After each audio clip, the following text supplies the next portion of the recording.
Her har vi 3 solvarmepaneler, som giver varmt vand i hele sommerhalvåret og giver gulvvarme ind i badeværelset.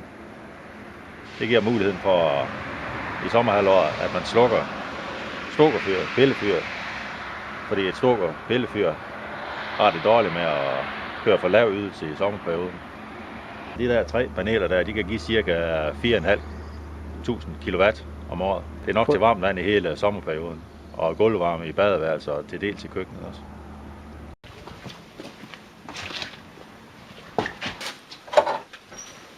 Det her, det er akkumuleringstanken til solvarmeanlægget. En forårsdag eller sommerdag, hvor solen skinner i 2-3 timer.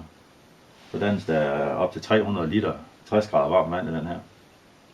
Og det er nok til, at man kan gå i bad i 2-3 dage efter. Anlægget her, det er købt i 2012. Det er et solcelleanlæg, og det producerer strøm, altså elektricitet. Så når du går her. Der er rigtig mange danskere, der har investeret i solceller her det sidste halvår. Du kan se, at ydelsen nu den er 500. Den svinger hele tiden. Ja, nu gik ned på 300 watt. Før der var en 500 watt. Du kan se, nu gik der en skyg for solen. Ja, om sommeren der kan den måske give 4.000 her, ikke også? I stedet for de 200. Om sommeren der sælger jeg 4.000 kW ud på det offentlige elnet, som andre så kan bruge, ikke også? Og så om vinteren, så kan jeg bare hente dem hjem igen til mig selv, uden faktisk at betale for det. Det sparer 2 kroner per kilowatt cirka.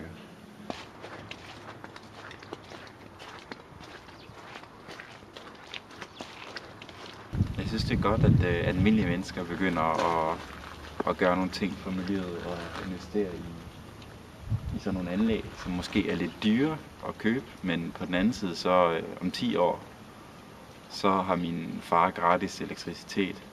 Det betyder da også noget. Så, ja. Og så er det godt, fordi det er noget energi, vi har til rådighed. Vi skal bare på en eller anden måde finde ud af at suge det ud af naturen.